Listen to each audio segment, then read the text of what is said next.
ورحم اللہ من قرأ الفاتحہ۔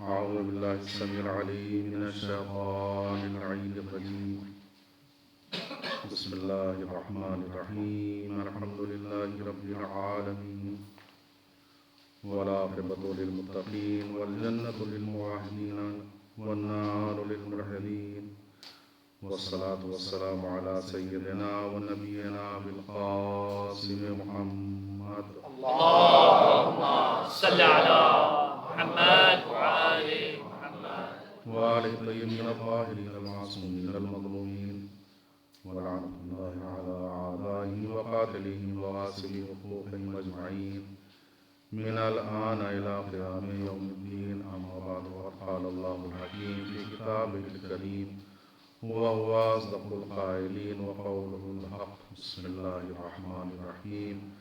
وَلَقَدْ آتَيْنَاكَ سَبْعًا مِنَ الْمَثَانِي وَالْقُرْآنَ الْعَظِيمَ. صلوات محمد. اللهم صل على محمد وآل محمد. عزیزان محترم و گرامی قدر، قرآن مجید کی ایک آیت سورہ ہجر، کل بھی میں نے آپ کی خدمت میں پڑھی تھی اور آج بھی تلاوت کا شرف حاصل ہوا ہے، اور وعدے کے مطابق جو ان مجلسوں میں میرا موضوع ہے وہ ہے سورہ الحمد کی تفسیر، کہ پروردگار عالم کیوں روز ہم سے اس سورہ کی بار بار تلاوت کرواتا ہے، اس میں کیا کہلوانا چاہتا ہے، کیا سمجھانا چاہتا ہے، کیا پہچنوانا چاہتا ہے۔ ہم سب اس سورہ کی تلاوت کرتے ہیں بنام خدائے رحمان الرحیم، الحمدللہ رب العالمین۔ تمام تعریفیں اس اللہ کے لیے ہیں جو عالمین کا پالنے والا ہے۔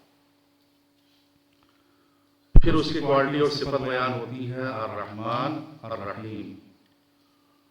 یہ جو پالنے والا ہے اس کی صفت یہ ہے کہ یہ رحمان بھی ہے اور رحیم بھی ہے۔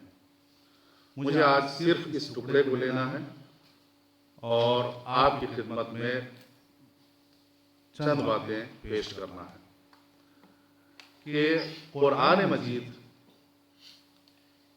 میں الگ الگ ورڈ، الگ الگ لفظ استعمال ہوئے ہیں۔ کہیں انسانوں کے لیے کہا گیا ہے خلق لکم، یہ ہم نے تمہارے لیے پیدا کیا ہے، بنایا۔ خلق لکم، بنایا۔ کہیں کہا گیا سخر لکم، بنایا تھا ہم نے لیکن تمہارے اختیار میں دے دیا ہے، تسخیر کر دیا ہے، تم جیسے چاہو اس کو استعمال کرو۔ یہ زمین ہم نے بنائی تھی، تمہیں دے دیا اب جس طریقے سے سخر لکم۔ یا اگر آپ دیکھیں کہ بہت سی ایسی طاقتیں ہیں جو انسان سے زیادہ ہیں، لیکن اللہ نے انسان کی طاقت کم ہوتے ہوئے اس بڑی والی طاقت کو ان کے اختیار میں دیا ہے، جیسے چاہے انسان اس کو استعمال کر سکتا ہے۔ سخر لکم، مثال دیں آپ، ہماری طاقت زیادہ ہے یا گھوڑے کی طاقت زیادہ ہے، یا ہاتھی کی طاقت زیادہ ہے؟ اس کی طاقت زیادہ ہے، اگر وہ چاہے تو 8-10 کو جو ہے وہ مار سکتا ہے، اس کی طاقت زیادہ ہے، لیکن انسان کے اختیار میں ہے، جیسے چاہے اس کو۔ یہ سخر لکم، یہ ہم نے تمہیں جو ہے مسخر کیا ہے، تمہارے اختیار میں دیا ہے کہ تم فائدہ اٹھاؤ۔ پھر تیسرا ایک لفظ آتا ہے متاعن لکم۔ متاعن لکم کا مطلب یہ ہے کہ لذت حاصل کرنا، فائدہ اٹھانا۔ اگر اچھی ہوا چل رہی ہے، اگر سمندر کا کنارہ ہے، اگر پھول اور گلشن لگے ہوئے ہیں، جھرنا اور آبشار ہے، تو انسان کو کیا ہے؟ متاعن لکم۔ آم میٹھا ہوتا ہے، متاعن لکم۔ روٹی میں کھانے میں مزہ آتا ہے، متعان لکم، اس لذت سے تم. یہ 3 لفظ الگ الگ استعمال کیے. کہیں کہا ہے خلق لکم، کہیں کہا ہے سخر لکم، کہیں کہا ہے متعان لکم. یہ سب تمہارے لیے ہے. یہ جب سب تمہارے لیے ہے تو تم کس کے لیے ہو؟ تم کس کے لیے ہو؟ تم بھی تو کسی کے لیے ہوگے. ہم نے گھوڑے کو تمہارے حوالے کر دیا، ہاتھی کو تمہارے حوالے کر دیا، زمین و کہکشاں کو تمہارے حوالے کر دیا، دریا اور سمندر کو اور فضا کو تمہارے حوالے کر دیا. تم بھی تو سوچو کہ تم کس کے لیے ہو. تم بھی تو کسی کے لیے بنائے گئے ہو گے. یہ چیزیں بنائی گئی. اب یہ جو خلق لکم، بنایا، بنانے والا، خالق ہم کہتے ہیں پروردگار کو، اس نے بنایا ہے. بنایا ہے تو بنانے میں یہ ہوتا ہے کہ بنانے میں کوئی چیز ہم بھی بناتے ہیں، آپ بھی بناتے ہیں. دنیا میں بہت سی چیزیں بنتی ہیں. جو چیزیں بنتی ہیں وہ بنانے والا اس چیز کو بنا کر الگ ہو جاتا ہے. اس نے ایک پین بنایا، اس نے ایک وائر بنایا، اس نے کوئی ایک چیز بنائی، اور بنانے کے بعد وہ یہ بھی خالق ہے، بنایا ہے، لیکن وہ بنا کے الگ ہو گیا. اس نے مارکیٹ میں اس کو سپلائی کر دیا. اب اس سے کوئی لینا دینا نہیں. تو خالق کی صفت یہ ہوتی ہے کہ بنا کے الگ ہو جائے. بنا تو دیا، لیکن یہ ہے کہ اب بنا کے ہم نے اس کو چھوڑ دیا، جیسا چاہے وہ کرے. لیکن جو اس سورے میں لفظ استعمال ہو رہا ہے وہ خالق کا لفظ استعمال نہیں ہو رہا ہے، رب کا لفظ استعمال ہو رہا ہے. یہ اس نے نہیں کہا کہ تمام تعریفیں اس اللہ کے لیے ہیں جس نے تمہیں پیدا کیا ہے، بنایا ہے، بلکہ کہا کہ جو تمہارا پالنے والا ہے. فرق کیا ہے بنانے میں، پیدا کرنے میں اور پالنے میں؟ فرق کیا ہے؟ رب کی صفت کیا ہے اور کوالٹی کیا ہے؟ رب کہتے کسے ہیں؟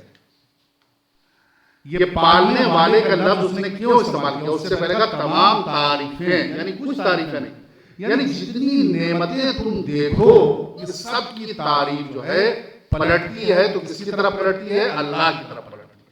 تمام تعریفیں، جتنی تعریفیں جیسے بھی ہو سکتی ہیں وہ کس کے لیے ہے؟ اللہ کے لیے ہے.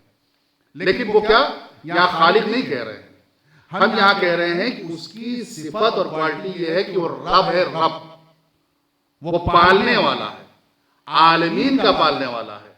اچھا، کبھی اللہ کو رب کہا جاتا ہے. کبھی جب ہم کسی بچے کو پالتے ہیں تو ہم کو بھی ایک لفظ دیا جاتا ہے، کہا جاتا ہے یہ مربی ہیں، یہ پالنے والے ہیں، یہ تربیت کرنے والے ہیں.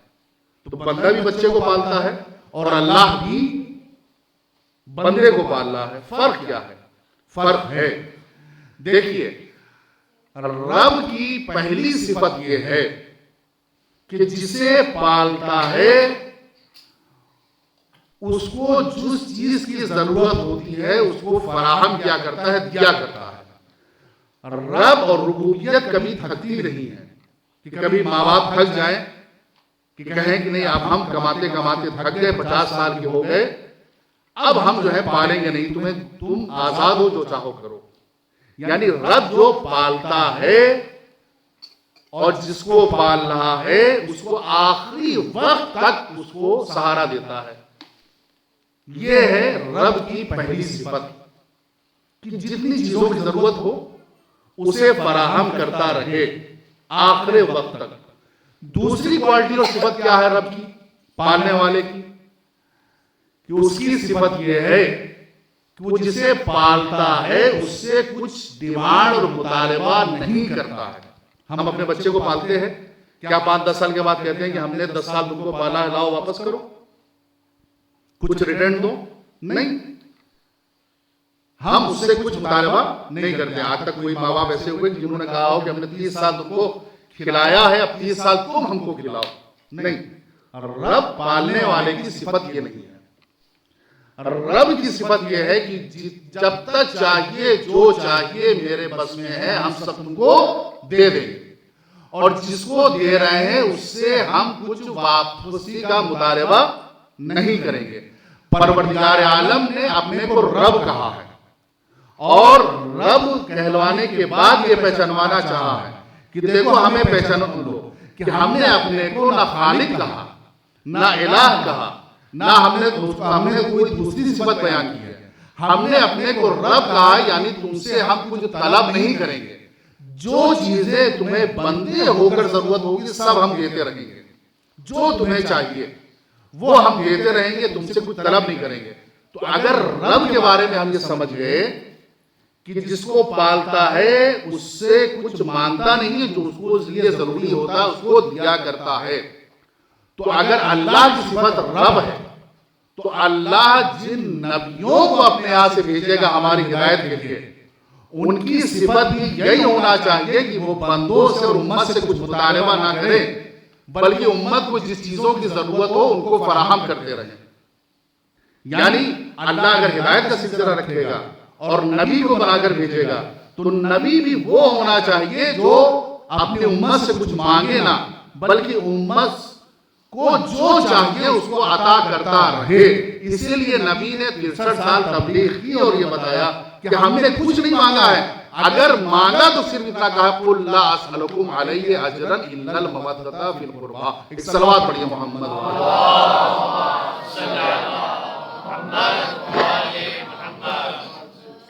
یعنی اللہ کی صفت کہ وہ کچھ واپس نہیں مانگے گا، جو ضرورت ہے وہ عطا کرتا رہے گا۔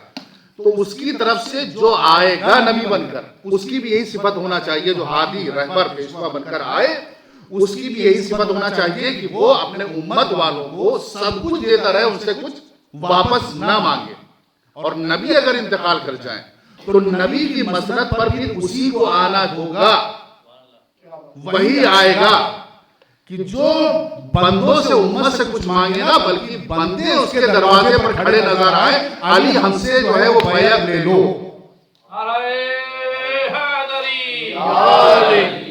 آپ یہ دیکھیں کہ 25 سال انہوں نے یہاں کا مزہ چکھا، انہوں نے وہاں کا مزہ چکھا، انہوں نے وہاں کا مزہ چکھا۔ ایک انسان بیمار ہوتا ہے، بیمار ہونے کے بعد اس ڈاکٹر کے پاس گیا، شفا نہیں ملی، اس سرجن کے پاس گیا، اچھا نہیں ہوا، پھر یہاں وہاں چکر لگاتا رہا۔ جب چکر لگاتے لگاتے تھک گیا اور اس سے ہم نے کہا کہ جس کے پاس ہم نے بتایا تھا اس کے پاس چلے جاؤ، بس اس امت نے اس دروازے کا چکر لگایا، گھر کا چکر لگایا، جب تھک گئی تو اسی دروازے پر آئی اور آنے کے بعد کہا کہ دیکھو ہم سے جو ہے ہم بیعت کرنے آئے ہیں۔ یعنی کیا مطلب ہے کہ رب کی صفت ہوتی ہے کہ لیتا کچھ نہیں ہے، دیتا ہے۔ علی نے بیعت لی نہیں ہے، علی کے دروازے پر یہ بیعت دینے کے لیے گئے ہیں، بتا رہے ہیں کہ ہم لینے والے نہیں ہیں، ہمارے دروازے پر لوگ دینے کے لیے آتے ہیں۔ اور آئے اور اس کے بعد کہا کہ دیکھو ہم بیعت جو ہے اس شرط پر کہ یہ بیعت گھر میں نہیں ہوگی بلکہ کہاں مسجد میں ہوگی، مسجد میں ہوگی۔ مسجد میں کیوں؟ کیونکہ اللہ کا گھر ہے، اللہ کا گھر ہے۔ یہ کل کوئی یہ نہ کہے کہ گھر کے اندر ہو رہی پتہ نہیں کیا کیا گفتگو ہوئی ہوگی، ہم تو مسجد اللہ کا گھر وہاں سب آ سکتے ہیں، وہاں ساری گفتگو ہوگی، وہاں سب کچھ ہوگا۔ تو رب کی صفت یہ ہے کیا وہ جس کو پالتا ہے اس کو سب کچھ دیا کرتا ہے۔ ہم اپنے بچے کو پالتے ہیں، اس کو لباس دیتے ہیں، اس کو ایجوکیشن دیتے ہیں، اس کو کھانا پینا دیتے ہیں، اس کو ایک چھت دیتے ہیں، اس کو ایک مکان دیتے ہیں، جو اس کی ضروریات زندگی ہیں اس کو ہم پورا کرتے ہیں۔ لیکن اگر جس کو ہم پال رہے ہیں، اگر وہ ہم سے یہ کہے ابھی 5 سال کا ہے، ابھی وہ 10 سال کا ہے، اس کو ہم پال رہے ہیں، وہ کہے ہمیں گاڑی کی چابی دے دیجیے، ہم گاڑی چلانا چاہتے ہیں، تو ہم کیا کہیں گے؟ نہیں، اب یہ تمہارے اندر یہ قوت طاقت نہیں ہے کہ تم گاڑی چلاؤ۔ کیوں؟ اس لیے کہ تمہارے اندر یہ صلاحیت نہیں پائی جاتی ہے، یہ لیاقت نہیں پائی جاتی ہے، یہ قوت نہیں پائی جاتی ہے۔ جب اس لائق ہو جاؤ گے تو ہم تمہیں یہ چابی دے دیں گے تو روڈ پر گاڑی چلا لینا۔ یعنی اگر صلاحیت پیدا ہو جاتی ہے، ایسا نہیں ہے کوئی انسان جو ہے وہ اپنا ایک کرتا جو ہے وہ 5 سال کے بچے کو دے دے، کیونکہ اس لیے فٹ آئے گا ہی نہیں۔ جب بڑا ہو جائے گا کہیں گے ہاں یہ ہمارا کرتا ہے، اب تمہارے اوپر جو ہے یہ فٹ ہو جائے گا، جس کو تم پہن سکتے ہو۔ یعنی صلاحیت اور لیاقت ہوتی ہے تو بندے کو عطا کیا جاتا ہے، اور صلاحیت اور لیاقت نہیں ہوتی ہے تو نہیں دیا جاتا ہے۔ اب آپ نے پہچانا کہ مولا کائنات کی جو ولادت ہے وہ مولا کے گھر میں کیوں ہوئی ہے؟ سب بندے پیدا ہوئے ہیں اپنے اپنے باپ کے گھر میں، لیکن علی پیدا ہوئے ہیں اللہ کے گھر میں۔ یہ بتایا جا رہا ہے کہ تمہارے اندر صلاحیت و لیاقت نہیں ہے. تم پیدا ہوگے تو اپنے باپ کے گھر میں پیدا ہوگے, لیکن اگر کسی بندے میں ہم یہ صلاحیت یا قوت یا طاقت دیکھیں گے تو ہم اسے پیدا ہونے کے لیے اپنا گھر دے دیں گے, اور اس گھر میں اسے پیدا کر کے بتائیں گے کہ وہ بندہ ہے جو بڑی صلاحیت والا ہے, بڑی طاقت والا ہے, اور مولا کائنات پیدا ہوئے. اچھا, صلاحیت اور طاقت یہ انسان جسے ہم کہتے ہیں کہ پیدا اپنے اندر کرتا ہے, قوت اپنے اندر پیدا کرتا ہے.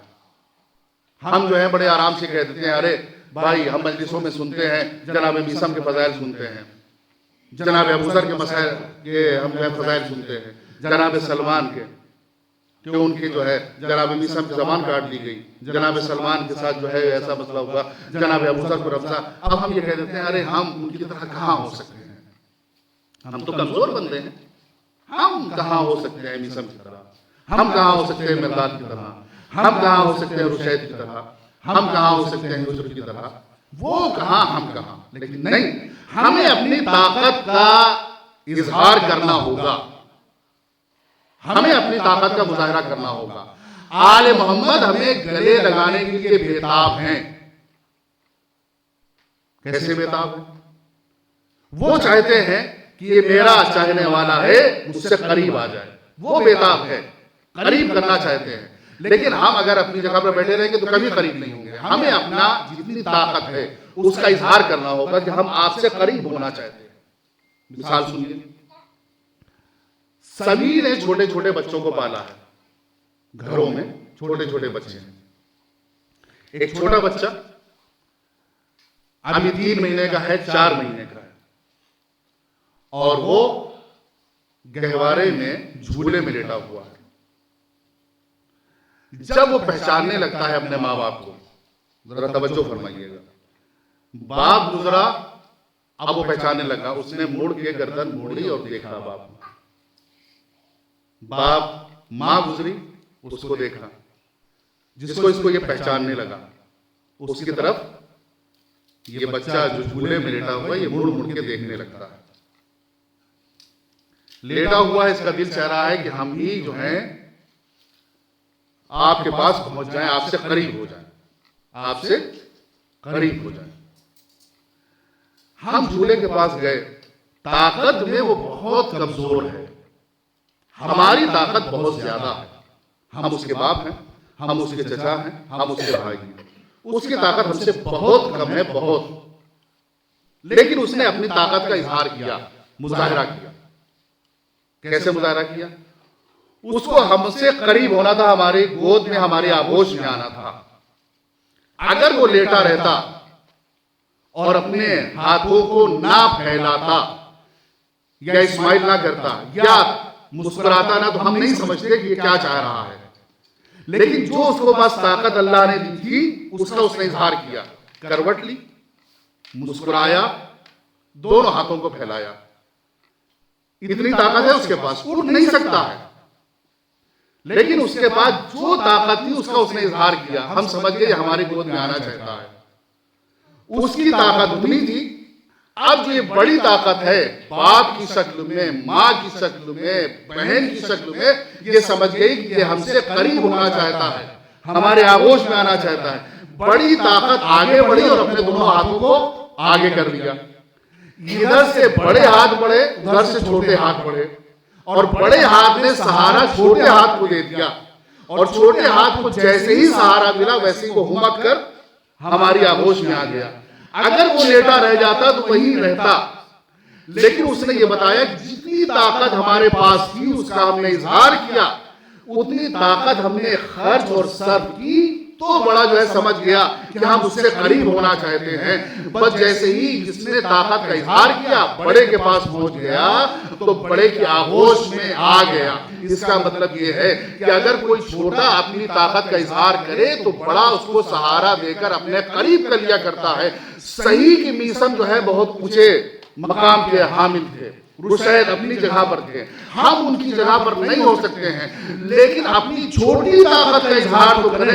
وہ ہمیں گلے لگانے کے لیے تیار ہے, وہ ہمیں گلے لگانا چاہتے ہیں. ہم اظہار تو کریں کہ ہم آپ سے قریب ہونا چاہتے ہیں، وہ بےتاب ہیں، لیکن اگر ہم اپنی جگہ پر بیٹھے رہے تو پھر نہیں، ہمارا رشتہ جو ہے ٹوٹ جائے گا۔ ہم اپنے اس رشتے کو باقی رکھیں، اور رشتے کو باقی رکھنے کے لیے عزیزوں، رشتے کو باقی رکھنے کے لیے بہت سے اعمال اور بہت سے عقائد ہمیں اللہ نے دیے ہیں کہ جن کے ذریعے سے ہم اس رشتے کو باقی رکھ سکتے ہیں۔ دیکھیے، دین اسلام، دین مبین اسلام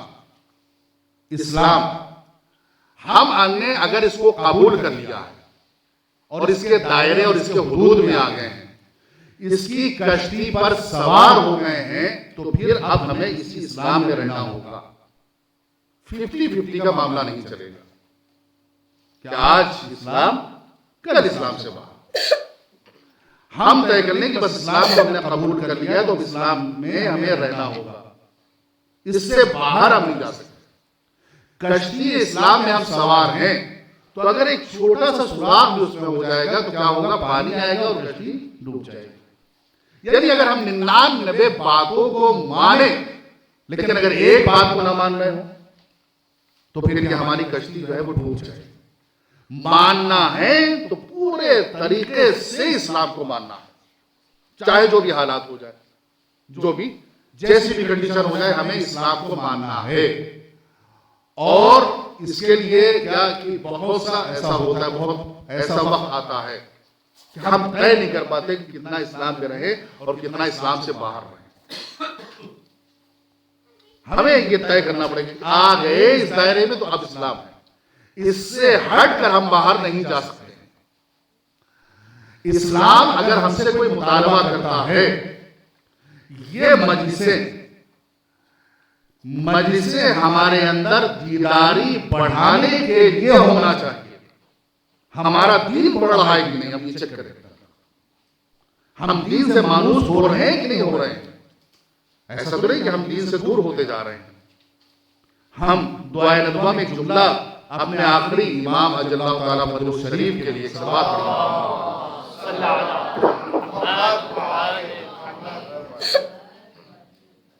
کے لیے ہم کیا کہتے ہیں؟ اینا محی معالم الدین، وہ ذات کہاں ہے کہ جو معالم الدین کا ترجمہ اگر ہم کریں کہ جو دینداری کو زندہ کرنے والی۔ امام کے دو مقصد اور ایم ہوں گے ظہور کے بعد، ایک تو قرآن کو زندہ کیا جائے، اور خود تو اہل بیت کی فرد نہیں ہے، وہ قرآن کو زندہ کیا جائے، تو دوسرے کی دینداری کو زندہ کیا جائے، دینداری۔ اور دینداری میں اگر پروردگار عالم نے ہمارے سامنے جو اس وقت کے زمانے کی جو مسائل ہیں اور جو خطرات پیش ہیں، ہم سب اچھے طریقے سے ان خطروں کو سمجھ رہے ہیں۔ ہم دیکھ رہے ہیں کہ کیا کیا خطرے ہیں ہمارے لیے، ہمارے بچوں کے لیے، ہمارے نوجوانوں کے لیے۔ ان خطروں سے مقابلے کے لیے ہمیں اتنا ہی مضبوط اور طاقتور ہونا پڑے گا۔ کہ کیا خطرے ہیں ہم سمجھ رہے ہیں، اسکول میں کیا ہو رہا ہے، کالج میں کیا ہو رہا ہے، سلیبس میں کیا تیار کیا جا رہا ہے، بچوں کو کیا پڑھایا جا رہا ہے، ان خطرات سے ہمیں بچنا ہے۔ اگر اسلام میں دو پارٹ رکھے گئے، کیا اصول دین کا اور فروع دین کا، تو اصول دین میں کیا ہے؟ تحقیق رکھی ہے، اور فروع دین میں تقلید رکھی ہے۔ ایک میں اصول دین میں ہم کو سمجھنا ہے، سمجھنا بات کو کہ اللہ ایک ہے تو کیوں ہے، عادل ہے تو کیوں ہے، امامت کی ضرورت کیوں ہے، قیامت کیوں آئے، یہ ہے سمجھنے والی بات۔ اور فروع دین میں سمجھنے کا اب نہیں ہے کچھ کہ نماز کیوں ہے، روزہ کیوں ہے۔ اب یہاں پر سمجھنے نہیں، یا سننے کی بات ہے، یہاں پر صرف جو ہے ہم کو تقلید کرنا ہے، سننے کی بات ہے۔ ہمیں اپنے کو مضبوط بنانا پڑے گا عقائد کے اعتبار سے، اور ان بچوں کو خاص طور سے۔ ہم نے ایک اچھی زندگی گزار لی، اللہ کا شکر ہے، لیکن آئندہ کے خطرات کو، خطروں کو دیکھتے ہوئے ہمیں بچوں کے اندر عقیدوں کو مضبوط کرنا پڑے گا، چاہے وہ امامت کا عقیدہ ہو، چاہے وہ نبوت کا عقیدہ ہو۔ اور عقائد کے ساتھ ہمیں ان کو احکام یعنی فروع دین بتانا ہوں گے، فروع دین بتانا ہوں گے کہ یہ فروع دین ہے، ایسے وضو ہے، ایسے نماز ہے، ایسے روزہ ہے۔ ان کے بیچ میں ایک بات اور ہمیں اپنے بچوں کے اندر پیدا کرنا ہے، اس کو کہتے ہیں اخلاق، باادب بنانا، اٹھنے بیٹھنے کی تمیز، کھانے پینے کا ادب، بڑوں کا کیسے احترام کیا جائے، یہ اخلاق ہے۔ اخلاق ہر چیز کا ایک اخلاق ہے، خود دسترخوان کا ایک اخلاق ہے، خود مجلس کا ایک اخلاق ہے، چلنے پھرنے کا اخلاق ہے۔ اس کو بھی ہمیں جو ہے وہ پیدا، ہم کو اپنے بچوں کے اندر جو ہے اس کو پیدا کرنا ہوگا۔ تو بات کہیں سے کہیں چلی جائے گی، بات چل رہی تھی جو ہماری ضرورتیں ہیں ان کو ہم محسوس کریں، ان کے مقابلے کے لیے ہم تیار ہوں، اور کبھی بھی پروردگار سے مایوس نہ ہوں، کبھی بھی آل محمد سے مایوس نہ ہوں، کبھی بھی ہم ان کے غلاموں سے مایوس نہ ہو، وہ گلے لگانے کے لیے تیار ہیں۔ اگرچہ ہمارا ایسا بندہ جو ہوتا ہے وہ جب بات آتی ہے اپنی طاقت اور اپنی قوت کی تو ہم کہتے ہیں کہ بھائی یہ کام میری وجہ سے ہو گیا، یہ کام میری وجہ سے ہو گیا، مجھے اللہ نے اتنی صلاحیت دی تھی۔ جب یہ ہے کہ اللہ نے انسان کو جاہل بنا کر پیدا کیا، انسان لا تعلمون شیئا، انسان یہ کچھ بھی نہیں جانتا تھا، بالکل جاہل۔ اس کو تھوڑا سا علم آ گیا، تھوڑا سا علم آ گیا تو اس نے جو ہے اللہ ہی کو مشورے دینا شروع کر دیا کہ نماز کو ایسے رکھ دینا چاہیے تھا، میں صبح کی جو ہے وہ نہ رکھتا، 8 بجے رکھ دیتا، 10 بجے رکھ دیتا۔ یعنی لا تعلمون شیئا کچھ جانتا نہیں تھا، تھوڑا سا علم آ گیا، تھوڑا سا علم آ گیا چند کتابوں کا، تو اللہ ہی کو مشورہ کہ جمعے کی نماز جو ہے وہ سنڈے کو رکھ دیتا، روزے جو ہے وہ فکس کر دیتا کہ ہر سنڈے کو رکھتے رہتے، سال بھر رکھ دیتے۔ تھوڑا سا علم آ جائے تو ہم اللہ ہی کو مشورے دینے لگے۔ کیا کہنا ان بندوں کا کہ جو پورا علم لے کر آئے لیکن اللہ کے آگے ہمیشہ سر جھکاتے رہے اور کہتے رہے سبحان ربی العظیم، ہمیشہ ہمیشہ انہیں کے سامنے ہمیں بس تھوڑا سا علم آیا تو ہم جو ہے اللہ ہی کو مشورہ دینے لگے، اللہ ہی کو بتانے لگے۔ آغا سیستانی کو پتہ نہیں ہے، سمجھتے نہیں ہیں، اب یہاں کے حالات ایسے ہیں، ان کو ایسا کہہ دینا چاہیے۔ یعنی ہماری منزلت جو ہے وہ یہ ہے کہ نماز، روزہ، یہ سب چیزیں جو ہیں اب ہم تھوڑا تھوڑا اس مشورہ، خاص طور سے عزیزوں ایک نماز فجر ایسی ہے کہ جس کے بارے میں ہم بہت سست اور کاہل ہوتے ہیں،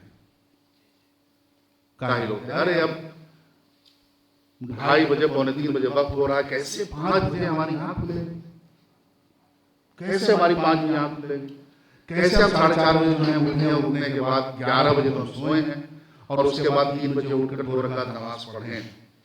لیکن اللہ بڑا کریم ہے، بڑا رحیم ہے، بڑا رحمان ہے، جو اس نے اپنی صفت رب کی بیان کی ہے۔ اگر وہ یہ کہہ دیتا کہ نہیں اٹھو گے تو پھر نہیں اٹھو گے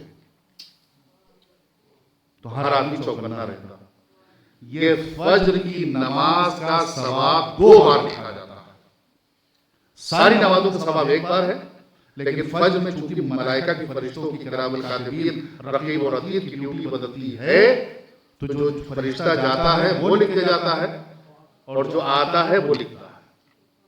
اس لیے ہم صرف یہ نہ سوچیں کہ چلو قضا ہو گئی یہ پڑھ لیں گے، بعد میں موقع مل جائے گا۔ بعد میں موقع کس کو کب ملتا ہے، کہاں ملتا ہے، کیسے ملتا ہے، کیا پتا ہے، لیکن ہمیں اظہار بندگی کرنا ہے۔ اس نے ہمیں اتنی نعمتیں دی ہیں، اتنی نعمتیں جن کو لا تحصوها، جن کو ہم گن بھی نہیں سکتے ہیں، تو ہمارے لیے کیا ضروری ہے کہ ہم اس کے شکر ادا کریں، شکر کہ پروردگار ہمیں تو نے مہلت دی ہے، یہ نماز فجر ہم سے چھوٹے گی نہیں، نماز فجر ہم جو ہے وہ پڑھتے رہیں گے۔ اور عزیزوں، ہم جن خطرات سے بتا رہے ہیں کہ ہمارے لیے ہمارے 2-4 ہیں یا ہمارے سامنے ہیں، درپیش ہیں، جب تک ہمارے گھر کا ماحول اسلامی نہیں ہوگا تب تک ہم اس سے مقابلہ نہیں کر سکتے۔ اپنے گھر کے مقابلے کہ ماحول کو ہمیں جو ہے اسلامی بنانا، چیک کرنا پڑے گا۔ اب مصلی بچتے ہیں، نماز ہوتی ہے، بچہ دیکھتا ہے، بچہ جو ہم کر رہے ہیں اس کو یاد کرنے کی کوشش کرتا ہے، یاد کرنے کی کوشش کرتا ہے جو ہمیں دیکھے گا ویسے کرنے کی. اب کتنے چھوٹے بچے ہیں جو ہوتے ہیں 1-2 سال کے ہوتے ہیں, آپ سجدہ کر رہے ہیں وہ بھی سجدہ کر رہا ہے, الٹا سجدہ کر رہا ہے, سجدہ کرتے کرتے لیٹ گیا, سجدہ کو کھانے لگا. یہ اللہ نے اس کے نیچر میں سب باتیں رکھی ہیں, وہ سیکھنا چاہتا ہے. ہم اپنے گھروں میں اگر مصلی بچھاتے رہیں, نماز کو قائم کرتے رہیں جیسا کہ قرآن نے کہا ہے, تو یہ دینداری باقی رہے گی, باقی رہے گی. اور ضرورت اس بات کی ہے کہ اللہ نے جتنی طاقت اور قوت ہم کو اللہ نے دی ہے اس کو ہم صرف کریں, خرچ کریں. کس کے لیے؟ اپنی آخرت کے لیے, اپنی آخرت کو بتانے کے لیے ہم اس کو جو ہے خرچ کریں. اللہ نے ہم کو طاقت دی, قوت دی, وہ تو کچھ کہتا نہیں ہے نا, وہ کوئی مطالبہ کرنے کے لیے نہیں آتا ہے. اس کو اگر کوئی غلط بات بھی کہہ دے تو وہ ہمیشہ خاموش ہے, کچھ بھی اپنے ڈیفنس یا دفاع کے لیے کبھی نہیں آتا. ہم اپنی طاقت کا اظہار کرتے ہیں. اب اگر ہم سے کوئی کام ہو گیا تو ہم کہتے ہیں کہ یہ کام بن گیا چونکہ ہم تھے, تو یہ کام جو ہے وہ بن گیا. اور بگڑ جاتا ہے تو اللہ کی جھولی میں ڈال دیا کرتے ہیں. ہیترو میں فلائٹ تھی, نکلے, ٹائم کم بچا تھا, سوار ہوئے, پہنچا دیا جلدی سے. کہا دیکھیے چونکہ ہم آپ کو لے کر آئے تھے تو آپ کو کی فلائٹ مس نہیں ہوئی, آپ پہنچ گئے. اور اس کے بعد اگر کام بگڑ گیا تو پھر وہ اللہ کے بارے, اللہ کو یہ منظور تھا. تو وہ کبھی خاموش ہمیشہ رہتا ہے, خاموش ہمیشہ رہتا ہے. اس نے ہمیں جو مہلت حیات دی ہے, اور ہم میں سے کوئی بھی یہ نہیں جانتا کہ ہماری مہلت حیات زندگی کتنی ہے, کوئی بھی. اچھا, ہم میں سے جتنے یہاں پر بیٹھے ہیں, اگر کسی سے پوچھا جائے بھائی کتنا زندہ رہنا ہے, تو 15-20 سال تو ہم جوڑے بیٹھے ہوئے ہیں. اس سے کم تو ہم نے جو ہے سوچا ہی نہیں ہے, اس سے کم ہمیں سوچا ہی نہیں ہے. یہ کیسے ہم نے جو ہے سوچ لیا کہ 15-20 سال ہم جو ہے جیئیں گے, کچھ پتہ ہی نہیں. اور عزیزو, اللہ کی رحمت, چونکہ رحمان اور رحیم کی بات ہو رہی تو ایک جملہ سن لیجیے. کبھی کبھی انسان جو ہوتا ہے اس کو کوئی بیماری ہوتی ہے, اور بیماری ایسی ہوتی ہے جس میں ڈاکٹر جواب دے دیتے ہیں. گھر والے یہ سمجھتے ہیں کہ اب بس یہ چند دن کا مہمان ہے. اور کبھی کبھی جو انسان جو ہے وہ ایک دم سے اس دنیا سے چلا جاتا ہے. اٹھے, اس کے بعد ایک اٹیک آیا, اس کے بعد ختم ہو گیا.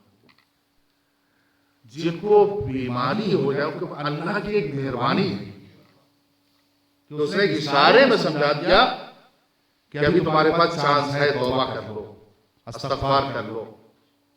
اور جو ایک دم سے جن کو بلا لیا ان کو تو کوئی بھی نہیں وقت ملا ہے, کوئی بھی چانس نہیں ملا ہے. اب ہم منبر سے جیسے اترے اور ہم سے کہا جائے کہ بھائی آپ کو فوراً یہاں سے چلنا ہے, ہم کہیں بھائی کسی تیاری سے ہم نہیں آئے تھے, ایک دم کوئی آمادگی ہماری نہیں تھی. اور کبھی یہ ہو کہ ہمیں پہلے سے پتا ہو کہ ہمیں سفر کرنا ہے تو ہم پوری اس تیاری کے ساتھ آئیں گے. تو یہاں سے دنیا میں جانے کے لیے ابھی کبھی اگر کوئی بیماری ہم کو ملی تو وہ بھی ایک طرح کی رحمت ہے جو ہمیں آمادہ کر رہی ہے کہ تمہیں یہاں سے سفر کرنا ہے, یہاں سے تمہیں جانا ہے. اچھا, اسلامی طرز حیات میں, اسلامی اس نے اس چیز کو مستحب قرار دیا. اس نے کہا ہے کہ اپنی وصیت نامے کو ہمیشہ تیار رکھو, اپنی وصیت نامے کو تیار رکھو. ہم میں سے کوئی کسی سے کہے کہ بھائی آپ اپنی وصیت کو لکھ ڈالیے, تو وہ یہی کہے گا کہ بھائی آپ نے سوچ لیا کہ ہم مرنے والے ہیں, ارے ابھی تو ہمیں 15 سال جو ہے وہ جینا ہے. تو اگر ہم کسی سے وصیت کے لیے کہہ دیں تو فوراً ہی اپنی موت کا تصور کرنے لگتا ہے. جبکہ اسلامی طرز حیات یہ ہے کہ اپنی وصیت کو تیار رکھو کہ تمہیں کیا. ہم کبھی بھی سوچیں کہ ہم قبر میں لیٹے ہوئے ہیں, ہماری یہ تلقین ہو رہی ہے, ہماری فلاں نماز جنازہ پڑھا رہا ہے, فلاں جگہ ہماری قبر بنی ہوئی ہے, ہم اپنے کو محسوس کریں جو بھی آیا ہے اس کو یہاں سے ایک دن جانا ہے. تو وہ رحمان بھی ہے, رحیم بھی ہے, وہ رب بھی ہے, وہ پالتا بھی ہے. اور ہم بھی اپنے بچوں کو پال رہے ہیں. یہ جو بچے ہماری گودوں میں ہیں اور جو انشاءاللہ کل حسین کے عزدار بنیں گے, ان بچوں کی تربیت, پرورش جو ہماری ذمہ داری ہے, ان پرورش میں, اس تربیت میں جو ہماری ذمہ داری ہے, اس میں ایک پہلی بات یہ ہے کہ جو ہم بچوں کو پال رہے ہیں، بچوں کو جو پرورش اپنے گھر میں کر رہے ہیں، جو ہم ان کو سکھا رہے ہیں، اگر ہم کبھی ان کو کسی چیز سے منع کریں کہ یہ کام مت کرو، تو اس کا ریزن، اس کی وجہ ضرور ہم بتائیں۔ اگر وہ یہ تربیت کا ایک اصول ہے، پالنے کا ایک اصول ہے، کیا کہ اگر ہم کسی چیز سے منع کر رہے ہیں، ہم نے کہا کہ یہ مت چھوؤ، بس یہ ہم کہہ کر چپ ہو جاتے ہیں، تو وہ مان ہو جائے گا، چونکہ طاقت میں، پاور میں ہم تھے، ہم باپ تھے، ہم نے اپنی بات کو منوا لیا، لیکن وہ مطمئن نہیں ہوگا۔ مطمئن کب ہوگا؟ جب ہم یہ کہیں گے کہ ایسا کرو گے تو ایسا ہو جائے گا۔ تو پرورش میں پہلا اصول کیا ہے کہ جب ہم کسی چیز سے منع کریں تو اس کی وجہ ضرور بتائیں، اس کو ضرور بتائیں کہ یہ کیوں ہم تمہیں جو ہے وہ منع کر رہے ہیں۔ اور دوسرے یہ کہ اس بچے کے جو ہے وہ کہ بچے کا ایک حلقہ ہوتا ہے دوستوں کا، ایک بن جاتا ہے نا بچوں، چاہے وہ چھوٹے ہی بچے کیوں نہ ہو، اس سرکل سے اس کو کبھی جدا نہ کریں، یہ اس کے لیے بہت اہم ہوتا ہے۔ وہ پریشان ہو جاتا ہے، اس کی نفسیات کے اوپر اثر پڑتا ہے، اس سے اس کو الگ نہ کریں، ہمیشہ اس میں اس کو رکھیں جس کو وہ پسند کرتا ہے۔ اور اس کے لیے یہ چھوٹے بچے، یا اس کا سرکل ویسے ہی ہوتا ہے جیسے ایک عورت کے لیے میکا ہوتا ہے۔ ایک عورت کو اگر اس کے میکے سے الگ کر لیا جائے تو اس کے لیے سخت ہے، ویسے اگر اسی چھوٹے بچے کو جو ہے ہم اگر الگ کریں تو بچوں کے لیے کیا ہے کہ ہم پہلے اگر روکے ٹوکے تو اس کو جو ہے وجہ ضرور بتائیں۔ دوسری یہ کہ اس کی پرائیویسی ہوتی ہے، کچھ راز کی باتیں ہوتی ہیں، اس کو ہم ڈسٹرب نہ کریں، وہ کچھ کام جو ہے وہ چھپا کے کرنا چاہیے۔ اگر ہم تاک جھانک کریں گے تو اس کے اوپر غلط اثر پڑے گا۔ تربیت کا کیا اصول ہے؟ اگر ہم مثال کے طور پر اگر ہم اپنی دونوں آنکھوں کو کھولے رکھیں، ہمیشہ ایسے ہمیشہ رکھیں ہوں، کیا ہوگا؟ آنکھوں میں درد ہونے لگے گا، ہے نا؟ اور اگر دونوں آنکھوں کو بند کر لیں تو ایکسیڈنٹ ہو جائے گا۔ لیکن اگر ایک آنکھ کو کھولے رکھیں اور ایک بند کو رکھیں تو ہمارا کام چل جائے گا۔ تربیت میں بھی یہی ہے، پرورش میں پالنے میں اگر دونوں آنکھوں کو ہمیشہ کھولے رکھیں گے، ہمیشہ اس کے جو ہے وہ دیکھ بھال کرتے رہیں گے، ہمیشہ اس کی خبرگیری کرتے رہیں گے، تو پھر کیا ہوگا؟ ایک دن آپ اس کی پرائیویسی جو ہے اس کو ڈسٹرب نہ کریں۔ اور کیا کریں؟ ایک آنکھ کو ہمیشہ کھلا رکھیں، ایک کو بند رکھیں۔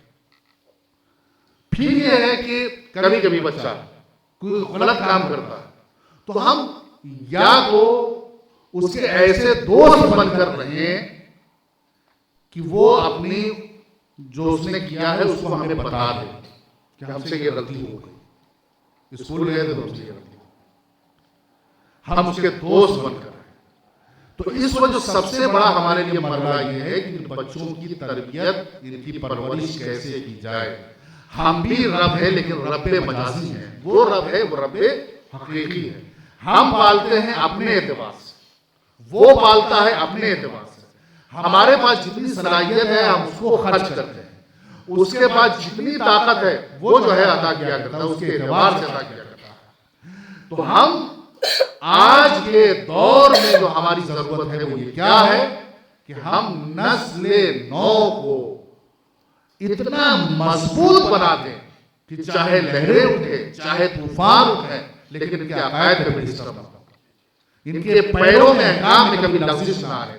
اور اس کے لیے ہم نے ایک بات کہی، اس بات کو پھر دہرا رہے ہیں کہ ہمیں اپنے گھر کے ماحول کو اسلامی رکھنا ہوگا۔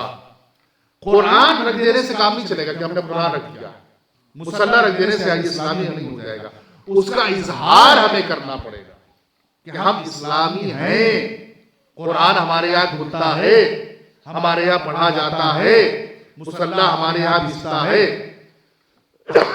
ہم اپنے کو بچوں کو یہ بتانا پڑے گا، تب وہ یہ سمجھیں گے کہ کیا ہے اسلام۔ لیکن اگر انہوں نے دیکھا کہ نہیں، باپ بھی ٹہلتے رہتے ہیں، ماں بھی ٹہلتی رہتی ہیں، کچھ پتہ ہی نہیں کہ جمعے میں چلے جاتے ہیں، بس اتنا ہے، تو بس وہ اتنا ہی سیکھیں گے کہ یہ اسلام ہے۔ پارٹ ٹائم اسلام نہیں ہے بلکہ فل ٹائم اسلام ہے۔ جو اسلام ہے اس میں ہمیں رہنا۔ اور یہ درسگاہ حسینی، جو ہمیں درس دینے کے لیے، سکھانے کے لیے، سبق دینے کے لیے آئی تھی، اور یہ درسگاہ ہمیشہ کھلی ہوئی ہے، یہاں سننے والے آتے رہتے ہیں۔ اس درسگاہ حسینی میں جو شریک تھے، جو معلم تھے، جو بتانے والے تھے، چاہے وہ بچے رہے ہوں، چاہے وہ بوڑھے رہے ہوں، انہوں نے صرف یہ چاہا تھا کہ اگر ہم حسینی ہیں تو جنتی بن جائیں، نجات یافتہ بن جائیں، ہدایت یافتہ بن جائیں۔ جنت تو ان کے قدموں میں تھی، لیکن وہ چاہتے تھے کہ ہم بھی جو ہیں پہنچ جائیں۔ ہم ماتمدار ہیں، ہم یا حسین کرتے ہیں، ہم یا علی کرتے ہیں، ہم یا فاطمہ کرتے ہیں، وہ ہمیں جنتی بنانا چاہیے۔ اگر ان کو خراج عقیدت پیش کرنا ہے، اگر ہم ان سے محبت اور الفت رکھتے ہیں، تو ہمارا جو ہے، ہماری جو ذمہ داری ہے، کیا ہے ذمہ داری؟ کہ ہمیں دیندار بننا پڑے گا اور دین پر باقی رکھنا پڑے گا۔ یہ ہماری کل محنت ہے، اور یہی چاہتے ہیں، یہ ہماری ممبر کی ذمہ داری ہے کہ جس کو ادا کرنے کی کرنا سی کوشش۔ عزیزوں، کربلا والوں نے جو مصیبتیں اٹھائیں، ہم اندازہ بھی نہیں کر سکتے کہ وہ مصیبتیں کیسی تھی۔ جس پر وہ مصیبت پڑتی ہے وہی سوچ سکتا ہے۔ آپ نے سنا اس سال خبروں میں کہ حج مکے میں ہوا، ہزاروں لوگ مر گئے۔ کیوں مر گئے؟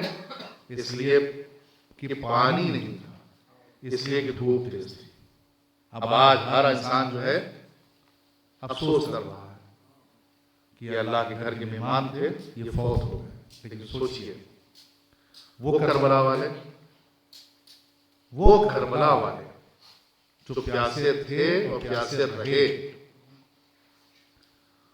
2 محرم کو امام کا قافلہ والد کربلا ہو گیا، کربلا میں پہنچ گیا، اور اپنے خیموں کو انہوں نے فرات کے کنارے لگا دیا۔ خیمے فرات کے کنارے، لیکن ایک دفعہ گھر سے یہ آرڈر آتا ہے کہ نہیں، پانی کے پاس سے اپنے خیموں کو۔ اور جیسے ہی یہ سنا ہوگا کہ پانی کے پاس سے خیمے ہٹا لیے جائیں، تو یہ تو مان سکتے ہیں کہ بچے نہ سمجھے ہوں، لیکن بڑے تو سمجھ گئے کہ اب کیا ہونے والا ہے۔ زینب سمجھ گئی، عباس سمجھ گئے، علی اکبر سمجھ گئے، اور محمد سمجھ گئے، قاسم سمجھ گئے، اصحاب حسین سمجھ گئے کہ اب کیا ہونے والا ہے، کیونکہ فرات سے دور یہ خیمے لگائے جا رہے ہیں۔ حسین کا قافلہ مدینے سے روانہ ہوا، قافلہ چلا۔ روایت یہ کہتی ہے کہ یہ قافلہ ابھی راستے میں مدینے سے چلا ہے، کربلا پہنچنے والا ہے، لیکن حسین کے قافلے کے پاس ایک قافلہ اور نظر آ رہا ہے، جس میں 3 لوگ ہیں، صرف 3 لوگ۔ ان 3 افراد نے سنا کہ ایک پاس میں قافلہ ہے جس میں بچے بھی ہیں، بیویاں بھی ہیں، جوان بھی ہیں، نوجوان بھی ہیں، بچوں کے رونے کی آواز بھی آ رہی ہے۔ تو ایک دفعہ اس چھوٹے اور مختصر قافلے میں جو 3 افراد تھے، اس میں ایک ماں تھی، ایک بیٹا تھا، اور ایک بیٹے کی زوجہ تھی۔ ماں نے بلک کے پوچھا کہ بچاؤ، دیکھو میرے فرزند، یہ کون قافلہ ہے، یہ کون قافلہ ہے جو یہ ساتھ میں ہمارے چل رہا ہے؟ فرزند گیا، دریافت کیا، آ کے ماں کو بتایا، کہا اماں یہ کوئی کسی اور کا قافلہ نہیں، یہ رسول کے نواسے حسین کا قافلہ ہے جو ہمارے ساتھ چل رہا ہے۔ اس نوجوان کا نام کیا ہے؟ وہاں پہ کبھی ہے، اور روایت یہ کہتی ہے کہ ابھی چند پہلے ہی کام ہوا تھا، چند روز ہی گزرے تھے۔ یہ ایک چھوٹا سا قافلہ ہے۔ ایک دفعہ وہاب ساری خبروں کو لے کر آئے اور کہا کہ ان کو مجبور کیا گیا ہے کہ یہ کربلا کی طرف جائیں، کربلا کی طرف جائیں، جہاں نہ پانی ہے، نہ جہاں آب و دانہ ہے۔ ایک دفعہ ماں نے کہا کہ ہم بھی ان کے ساتھ ساتھ چلیں گے، ہم حسین سے جدا نہیں ہو سکتے، ہم حسین کے ساتھ ساتھ چلیں گے۔ یہ قافلہ انہیں کے ساتھ مل گیا، اب یہ قافلہ حسینی قافلہ بن گیا، اور کربلا میں آنے کے بعد جب خیمے لگ گئے تو وہاں پہ قلبی جو ایک نوجوان ہے اور چند دنوں پہلے ان کا عقد ہوا ہے، وہ ایک دفعہ آتے ہیں اور آنے کے بعد کہتے ہیں کہ آقا مجھے مرنے کی اجازت دے دیجیے، مجھے مرنے کی اجازت دے دیجیے۔ سوچئے چند روز پہلے ابھی عقد ہوا ہے۔ ارے سب انسان سوچتے ہیں کہ ابھی عقد ہوا ہے، ابھی وہ مراحل سے گزرنا ہے، ابھی اس وقت کو گزارنا ہے جو شادی کے بعد ایام اور اوقات آتے ہیں، لیکن ایک ایسا نوجوان ہے جو محبت حسین سے سرشار تھا، وہ یہ کہتا ہے کہ مجھے مرنے کی اجازت دے دے۔ ایک دفعہ مرنے کی اجازت ملی، تو جب مرنے کی اجازت ملی تو ایک دفعہ ایک زوجہ نے کہا کہ ٹھیک ہے، ابھی ہمیں چند دن ہی ہمارے ہوئے ہیں کہ ہم ساتھ زندگی گزار رہے ہیں، لیکن ہم ایک شرط سے رکھنا چاہتے ہیں، جا کر حسین سے، امام سے میری شرط کو بیان کر دینا۔ وہاں کیا شرط ہے بتاؤ؟ کہا ایک شرط ہماری یہ ہے کہ یقیناً تم میدان کارزار میں جاؤ گے، میدان کربلا میں جاؤ گے، قتال کرو گے، جنگ کرو گے اور شہید ہو جاؤ گے۔ جب تم شہید ہو جاؤ گے تو ہم بیوہ ہو جائیں گے، جب ہم بیوہ ہو جائیں گے تو ہم اسیر ہو جائیں گے۔ میری صرف اتنی شرط اور خواہش ہے کہ جب میں بیوہ ہو جاؤں تو مجھے زینب کے خیمے میں رکھ دیا جائے۔ ارے جیسے اس شرط کو بیان کیا، ایک دفعہ حسین نے کہا ہاں بالکل، ارے میری بہن کا خیمہ وہاں تمہاری زوجہ کو مل جائے گا، ادھر سے وہاں چلے۔ ارے جنگ کرتے رہے، جنگ کرتے ایک دفعہ جب شہید ہوئے، زمین کربلا پر گرے اور ظالم نے سر کو تن سے جدا کیا۔ سر سے تن کو جدا کرنے کے بعد اس طرف اٹھا دیا جدھر وہاں کی ماں کھڑی تھی۔ ارے وہاں کی ماں نے اس سر کو لیا اور لینے کے بعد گرد کو صاف کیا، خاک کو الگ کیا، خون کو صاف کیا اور رکھنے کے بعد ایک دفعہ جو ہے بوسہ دیا، اور بوسہ دینے کے بعد دوبارہ اسی سر کو اشکیا کی طرف اٹھا دیا۔ کہا جسے ہم راہ خدا میں راہ حسین میں دے دیتے ہیں اسے ہم واپس نہیں لیتے ہیں۔ ہم نے اس سر کو نچھاور کر دیا اپنی شہزادی فاطمہ کے لیے، شہزادی قبول کر لیں۔ ارے حسین کے ایسے چاہنے والے جو عورتوں میں موجود ہیں، ایسی مائیں موجود ہیں، ایسی زوجہ موجود ہیں جو اپنے لال کو فدا کر رہی ہیں، جو اپنے شوہر کو فدا کر رہی ہیں۔ ارے نہیں، حسین یہی کہہ رہے ہو۔ ارے آج حسین اتنا مجبور ہو گیا کہ ارے مائیں اپنے نوجوانوں کو میرے اوپر نچھاور کر رہی ہیں اور مجھے اس قربانی کو قبول کرنا پڑا۔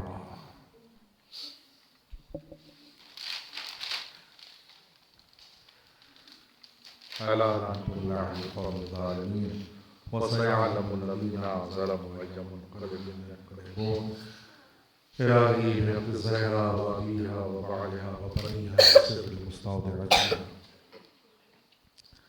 پروردگار ہماری مجلسوں کو، ہماری ماتمداری کو قبول کر۔ پروردگار جو ہم سے خطا ہوئی ہو، ہم سے جو گناہ ہوئے ہیں انہیں معاف اور درگزر فرما۔ پروردگار ان آنسوؤں کی برکت میں پروردگار جو مریض ہیں انہیں شفا دے، جو بے اولاد ہیں انہیں اولاد عطا فرما، جو روزگار کے متلاشی ہیں تلاش کر پروردگار انہیں روزگار عطا فرما، جو پریشان حال ہیں ان کی پریشانیوں کو دور فرما، جہاں جہاں مومنین آباد ان کی جان مال عزت آبرو کی حفاظت فرما، علماء اور مراجع کی حفاظت فرما۔ پروردگار امام کی ظہور و تعجیل فرما، ہمیں ان کے عوام صاحب شمار فرما۔ اللہم تقبل منا انک انت السمیع العلیم۔ گزارش ہے کہ ایک مرتبہ سورہ الحمد و 3 مرتبہ سورہ توحید پڑھ کر آپ کے فاؤنڈیشن کے جو ایکٹیو ممبر ہیں جناب حق نواز صاحب، ان کی ہمشیرہ فوت ہوئی چند دن پہلے، ان کی روح کو، اور جو آج کی مجلس کے بانی ہیں اور صاحب مجلس ہیں انہوں نے انتظام کیا ہے، ان کے جملہ مومنات اور حاضرین مجلس اور آپ اپنے تمام مومنات کے ارواح کو ایک مرتبہ سورہ الحمد 3 مرتبہ سورہ توحید پڑھ کر بسم اللہ الرحمن الرحیم۔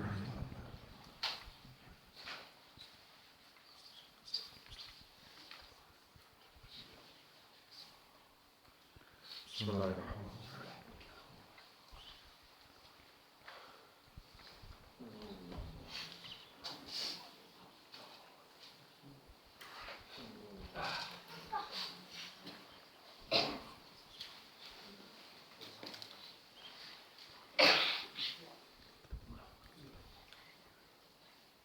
ماتم الحسین